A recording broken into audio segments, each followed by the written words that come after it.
முன்னாடி போட்ட தோப்பு வீடியோவில் பார்த்துருப்பீங்க நம்ம தோப்பு எப்படி இருக்குன்னு. இப்போ நம்ம தோப்பு எப்படி இருக்குங்கிறத அப்படியே பாருங்கள். மரத்தை எல்லாமே வந்து நம்ம கவாத்து பண்ணி விட்டாச்சு. இப்போ அந்த தழை அந்த இதெல்லாம் கிடக்கு பார்த்தீங்களா, கேளலாம், அதெல்லாம் அப்படியே ஏற வச்சு அப்படியே ஒட்டி மடிச்சிட வேண்டியதான். கொல்லிக்கு வந்து எருவாயிடும். அது இல்லாமல் நம்ம கொல்லையில் வந்து இப்போ இன்னொரு விஷயம் புதுசாக ஒன்று செய்ய போகிறோம். அது என்னங்கிறத அப்படியே வீடியோவில் நீங்கள் கண்டினியூவாக பார்க்கலாம். இப்போ எங்கள் வீட்டுக்காரங்க சொன்னாங்கல்ல, நாங்கள் இன்னொரு விஷயம் புதுசாக தோப்பில் செய்ய போகிறோம், அது என்னங்கிறத பார்க்கலாம் அப்படின்னாங்க. அதை வந்து இப்போ காட்ட போகிறதில்ல. ஆனால் அதுக்கு முன்னாடி ஒரு விஷயம் செஞ்சுருக்கோம். 10 நாளைக்கு முன்னாடி நம்ம ஆரம்பித்தோம். அது ஸ்டெப் பை ஸ்டெப்பாக நம்ம வீடியோ எடுத்து வச்சுருக்கோம். அது என்னங்கிறத இப்போ வாங்க நேரடியாக நம்ம போய் அங்கிட்ட போய் பார்க்கலாம். ஆமாம், 10 நாளைக்கு முன்னாடி நம்ம கொல்லையில் வந்து நல்ல நேரத்துக்கு தகுந்த மாதிரி நம்ம வந்து நீரோட்டம் பார்த்தோம். இந்த இடத்துல அடிச்சாக்கா உங்களுக்கு போர் அடிச்சிங்கன்னா தண்ணி கிடைக்கும் அப்படின்னு சொல்லி போர்மேன் சொன்னார். சரின்னு சொல்லிட்டு அவங்களுக்கு அட்வான்ஸும் கொடுத்துட்டோம். அதுக்கப்புறம் பார்த்தீங்கன்னா 2 நாள் கழிச்சு நம்ம ஜேசிபி வர வச்சு அந்த மட்டுக்குழி இருக்குல்ல, தண்ணி விடுறதுக்காக ஒரு மட்டுக்குழின்னு வெட்டுவாங்க, அதை வெட்டுறதுக்கு ஆரம்பித்தோம். அதுக்கு அடுத்த நாள் வந்து நமக்கு வண்டி வந்துடுச்சு, போர் அடிக்கிறதுக்கு வண்டி வந்துச்சு. நம்ம என்னதான் மிஷின் கொண்டு வந்திருந்தாலும் நம்மளுக்கு வந்து குடி வெட்டி இருந்தாலும் தண்ணின்றது மெயினுங்க. தண்ணி விடுறதுக்கு நம்ம என்ன பண்ணிக்கிட்டோம்னா பக்கத்தில் வந்து மோட்டருக்காரங்க இருக்காங்க, அவங்க பைப்பு நம்ம கொள்ளையிலையும் இருக்கு. அந்த பைப் மூலியமாக தண்ணி வர வச்சு நம்ம அதுக்குன்னே தனியாக ஒரு வழி போட்டிருப்போம் பாருங்க. அந்த வழி மூலியமாக தண்ணி வந்து கரெக்டாக அந்த குழியில் ஊற்றும்.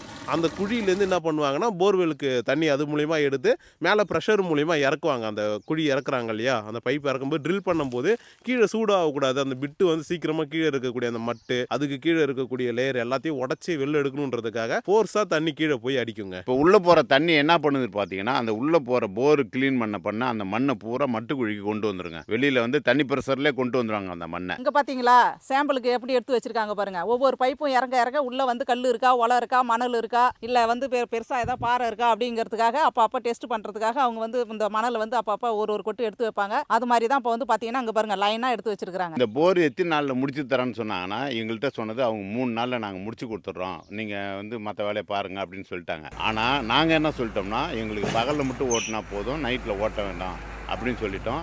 அதனால் இப்போ என்ன ஆச்சுன்னா திரும்பி ஒரு வாரமாக ஆயிடுச்சு. ஏன்னா அந்த அவங்க சொன்ன கணக்குப்படி ஓட்டிருந்தா ஒரு 4 நாள்லேயே முடிச்சிருக்கலாம். அப்புறம் கொஞ்சம் அந்த கீர் பாக்ஸ்லாம் கொஞ்சம் திடீர்னு வேலை ரிப்பேர் ஆயிடுச்சு. அது சரி பண்ணி ஓட்டுறது எங்களுக்கு ஒரு வாரம் ஆயிடுச்சு.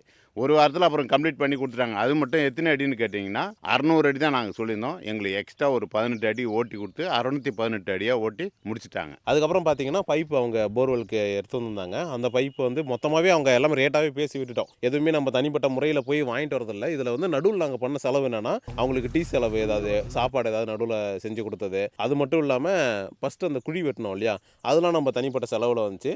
மற்றபடி போருக்கு வந்து பார்த்தீங்கன்னா மொத்தமாகவே அவங்க வந்து ஒரு ரேட்டாக பேசி கான்ட்ராக்ட் மாரி வச்சுக்கோங்களேன். ஸோ அந்த மாரி அவங்க பேசிக்கிட்டாங்க. அதனால பைப் எல்லாமே எடுத்துகிட்டு வந்து இறக்கி அதுக்கப்புறமேட்டு ஜல்லியுமே அவங்க வந்து நைட்டோட நைட்டாக ஆளுங்களை வர வச்சு டக்குன்னு அன்றைக்கி கொட்டி முடிச்சிட்டாங்க. அதுக்கப்புறமேட்டு திரும்ப கம்ப்ரஸர் வரதுக்கு ஒரு 2 நாள் ஆகும்னு சொல்லிட்டாங்க. ஏன் 2 நாள் கழிச்சு கம்ப்ரஸர் வருதுன்னு சொன்னாங்கனாக்கா, ஏன்னா அந்த சிப்ஸ் எல்லாம் கொட்டினாங்கல்ல, அந்த சிப்ஸ் எல்லாம் வந்து ஒரு செம்மண் கலரில் மண்ணு கிண்ணுமா இருக்கும். அது ஊறணுங்கிறதுக்காக தான் 2 நாள் இருக்கட்டும், 2 நாள் கழித்து கம்ப்ரஸர் வர வச்சு ஊதிக்கலாம் அப்படின்னு சொல்லிட்டாங்க. அதை போல் 2 நாள் கழித்து நம்ம வந்து கம்ப்ரஸர் வர வச்சோம். ஒன்றும் இல்லைங்க, 2 கம்ப்ரஸர் வர வச்சோம். அது வந்து ப்ரெஷர் பத்தில் நம்ம இப்போ 8 பைப்புங்கிறதுனால பைப்பு கட்டிருக்கோம். 8 பைப்புங்கிறதுனால அந்த 600 அடிக்கும் அவங்களால ஊதி அந்த தண்ணியை எடுக்க முடியல. அதனால் அந்த கம்ப்ரஸரை வந்து ஒரு 2 மணி நேரம் ஓட்டிட்டு நாங்கள் ஸ்டாப் பண்ணிட்டோம். இதுக்கப்புறம் இது வந்து ஓட்டினா சரி வராது, நமக்கு பெரிய கம்ப்ரஸர் தான் வரணுன்ட்டு நாங்கள் சொல்லிட்டோம். அதுக்கப்புறமும் அதையும் அவங்க ரெடி பண்ணாங்க.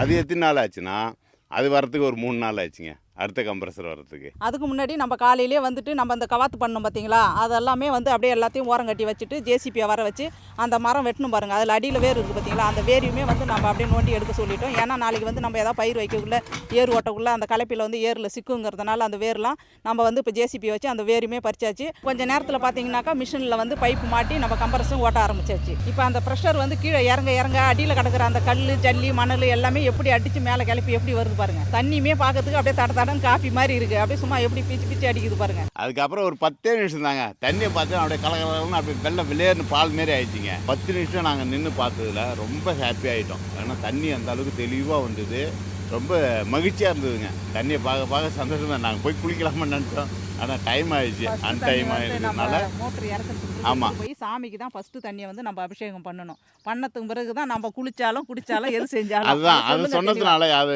ஒரு வார்த்தை எங்கள் வீட்டுக்கு சொன்னாங்க, ஃபஸ்ட்டு நம்ம வந்து சாமிக்கு வந்து அபிஷேகம் பண்ணணும், அதுக்கப்புறங்க நம்ம குளிச்சிக்கலாம் அப்படின்னாங்க.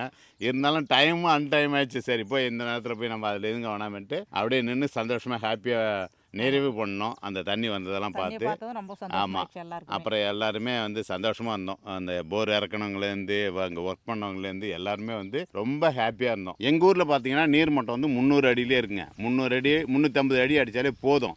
இருந்தாலும் இப்போ பருவநிலையெல்லாம் மாறி இருக்குது. ஏன்னா மழை பெய்கிறப்ப வெயில் அடிக்குது, வெயில் அடிக்கிறப்ப மழை பெய்யுது. அப்படிங்கிற பட்சத்தில் நம்ம ஃப்யூச்சரில் எப்படி இருக்குமோ என்னவோன்ட்டு நாங்கள் ஒரு 600 அடியாக அடிச்சிட்டோம்.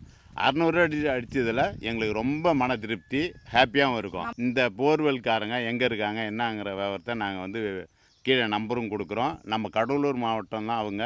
கடலூர் மாவட்டத்தில் பக்கத்தில் நம்ம ஊருக்கு பக்கத்தில் விஜயமாநகரம் தான். விஜயமாநகரம் ஆமாம், அவங்கள்ட்ட 2 வண்டி இல்லை 4 வண்டி இருக்குது. வேணுங்கிறவங்க நீங்கள் ஆல் ஓவர் இந்தியா எங்கே இருந்து கூப்பிட்டாலும் அவங்க வந்து போர் அடித்து கொடுப்பாங்க. நல்ல முறையில் செஞ்சு தராங்க, ஹாப்பியாகவும் பண்ணுவாங்க. நமக்கு வந்து எந்த ஒரு நம்ம என்ன சொன்னாலும் அது செஞ்சு தரேன்றாங்க. ஆமாம், நம்ம எப்படி கேட்குறோமோ அதுக்கு தகுந்த மாதிரி அவங்க செஞ்சு ஆனால் ஊருக்கு தகுந்த மாதிரி அந்த ஏரியாவுக்கு தகுந்த மாதிரி ரேட்டு கொஞ்சம் வித்தியாசம் வரும். ஏன்னா இப்போ நம்ம ஏரியாவுக்கு வந்து 300 அடியிலேருந்தே மணலுங்கிறதுனால இதுக்கு தனியாக ரேட்டு. இதே இப்போ இந்த பார் உள்ள இடம், கல் உள்ள இடம்னா அதுக்கு தனி ரேட்டு பேசுவாங்க. நீங்கள் இப்போ பேசினாலே அவங்கள்ட்ட புரிஞ்சிக்கலாம். ஏன்னா நல்லா பண்ணி தராங்க. எங்களை பொறுத்தளவுக்கு ஹாப்பி. இப்போ இந்த போர்வெல்காரங்க வந்து வயலுக்கு மட்டும் அடிப்பாங்களான்னு கேட்டிங்கன்னா அப்படி கிடையாது. எல்லாத்துக்குமே அடிப்பாங்க. வீட்டு, கம்பெனி எல்லாத்தையுமே அடிப்பாங்க. அது மட்டும் இல்லை, இப்போ அடுத்தது வந்து நம்ம என்ன பண்ண போகிறோம்னா அந்த இதில் வந்து நீர்மட்டம் எவ்வளோ இருக்குது என்னங்கிறத வந்து இப்போ ஒரு பாட்டில் கட்டி தண்ணி மொண்டு பார்ப்போம். அது பார்த்துட்டு அடுத்தது நம்ம என்ன பண்ணுறோங்கிறத நான் வந்து சொல்கிறேன் வீடியோவில். பாட்டிலில் பார்த்து ஏறும் தப்பாக நினைக்காதீங்க. இப்போதைக்கு இந்த பாட்டில் தான் கிடச்சிது சீக்கிரமாக. அதனால் வந்து இந்த பாட்டிலில் வந்து கயிறு வந்து உருவாத மாதிரி கட்டி அதை அப்படியே நம்ம இப்போ போர்வெல்லுக்குள்ளே இறக்க போகிறோங்க. இந்த சைடில் கிடக்கிற கல்லெல்லாம் பார்த்தீங்கன்னா நம்ம போர்லேருந்து அந்த கல் தாங்க. கூழாங்கல், மண் எல்லாம். தண்ணி எங்கே இருக்குன்னே தெரியல உள்ள. அதேமாரி இப்போ அம்மா கையில் வச்சுருக்கிறது பார்த்தீங்கன்னா வெள்ளைக்கல். இதுவுமே உள்ளே இருக்குது, சுண்ணாம்பு எல்லாமே. இது கோலக்கல்லுன்னு சொல்லுவாங்க சின்ன வயசில். வெயிட்டுக்காக ஜல்லி கொஞ்சோண்டு. கை எப்படியாம்மா விட்ட கயிறு வந்து அப்படியே இப்போ எடுத்துக்கிட்டு இருக்காங்க. தண்ணி வந்து இப்போ ஒரு அளவுக்கு போனதும் தட்டுப்படுற மாதிரி சவுண்டு கேட்டதும் அதோட முடிச்சு போட்டுட்டாங்க கீழே கிடக்கிற கயிறில். இப்போதைக்கு வந்து அப்படியே பாட்டில் எடுத்து பார்க்கலாம் எவ்வளோ தண்ணி இருக்குது என்ன ஏதுன்னு பார்க்கலான்ட்டு எடுத்துக்கிட்டு இருக்காங்க. வந்துச்சு தண்ணி வந்துடுச்சு. தண்ணி வந்து நல்லா தெளியணும். இப்போ வந்து பார்த்தீங்கன்னா கலங்களாக இருக்குது, அழுக்கு நேரமாக தெரியுது பாருங்கள், தடன்னு இருக்குது கொஞ்சம். இதுக்கு பிறகு நம்ம வந்து மோட்ரு இறக்கிட்டு அதுக்கு பிறகு நம்ம தண்ணி இறச்சி பார்க்கணும். இறச்சா தான் வந்து அதில் நல்லா தெளிஞ்சு அதுக்கப்புறம் வெள்ளையாக வரும். அந்த தண்ணி எடுத்துகிட்டு போய் தான் அப்படியே சாமிக்கு வந்து தண்ணி அபிஷேகம் பண்ண போகிறோம். மூச்சு கயிறு இழுத்துது, கயிறு இழுத்துதே வீட்டுக்காரங்களுக்கு மூச்சு வாங்குது.